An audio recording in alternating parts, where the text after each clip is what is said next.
बिस्मिल्लाहिर्रहमानिर्रहीम। अस्सलामु अलैकुम। अल-इल्म सिटी में खुशामदीद। नाज़रीन, हालिया दिनों में पाकिस्तान के हवाले से एक डच साइंसदान फ्रैंक हुगरबीट्स का दावा सामने आया है कि 48 घंटों में पाकिस्तान में शदीद ज़लज़ला आएगा। उन्होंने ये दावा सोलर सिस्टम के ज्योमेट्री सर्वे के बाद किया है, जिसके मुताबिक सन यानी सूरज की दाईं साइड पे वेनस, मार्स, जुपिटर और अर्थ एक ही लाइन में इकट्ठे हैं। उनका कहना है कि बलोचिस्तान रीजन में अर्थ प्लेट्स की मूवमेंट के दौरान समंदर पर कुछ बरकी रॉ देखी गई हैं। ये किसी बड़े ज़लज़ले का पेशखमा हो सकती हैं। देखा जाए तो ज़लज़ला एक ऐसी कुदरती आफत है जिसकी पेशगोई नहीं की जा सकती। मुल्क में इस खबर की तस्दीक और तरदीद के हवाले से मिली जुली सूरत हाल है। हुकूमती ज़राए वैसे तो इस दावे की नफ़ी कर रहे हैं, मगर साथ ही हुकूमत ने 2 दिन के लिए कानकुनों पर पाबंदी भी लगा दी है। कोई मजदूर किसी कान में काम नहीं करेगा और नुकसान की सूरत में ठेकेदार जिम्मेदार होगा। गोया खतरे हमारे सरों पर मौजूद हैं।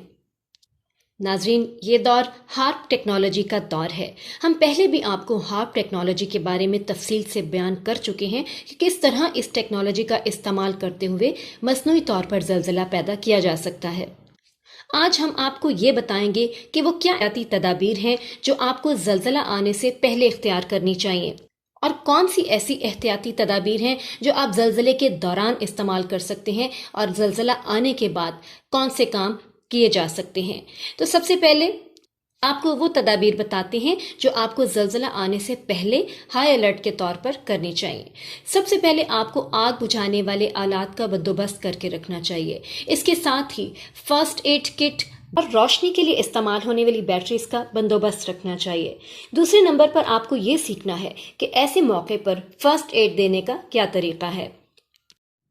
नाज़रीन, अपने घर और काम की जगह पर ऐसी महफूज जगह ढूंढ कर रखिए जहां ज़लज़ला आने के दौरान आप मुंतकिल होकर महफूज रह सकते हैं। इसके अलावा अपने पास खुश्क खुराक का ज़ख़ीरा मुनासिब मिक़दार में रखना चाहिए। अब हम आपको वो हिदायत देंगे जो आपको ज़लज़ला आने के दौरान इख्तियार करनी चाहिए। तो सबसे पहले आपको ये हिदायत है कि आप पैनिक बिल्कुल भी मत हों, खौफज़दा मत हों, क्योंकि अगर आप पैनिक हो गए तो आप अपनी और अपनी फैमिली की सेफ्टी के लिए जो इक़दामात कर सकते हैं और जो ज़रूरी फ़ैसले करने चाहिए आपको, वो आप नहीं कर पाएंगे।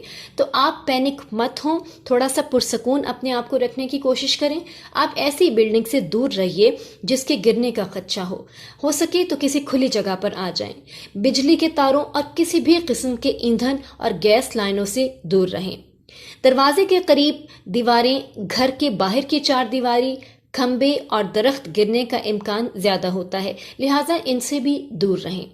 अगर आप फौरन घर से बाहर नहीं आ सकते तो सीढ़ियों के नीचे निस्बतन महफूज जगह होती है, आप वहां चले जाएं, या आपके घर तहखाना मौजूद है तो आप वहां पे भी जा सकते हैं।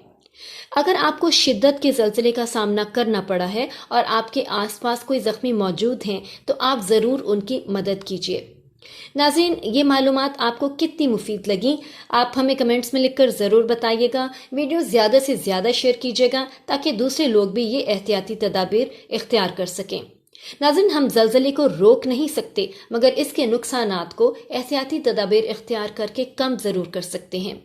खुदा आपकी हिफाजत करे, इस दुआ के साथ आपसे इजाज़त चाहते हैं। अपना बहुत ख्याल रखिएगा। मिलते हैं नेक्स्ट वीडियो में। अल्लाह हाफिज़।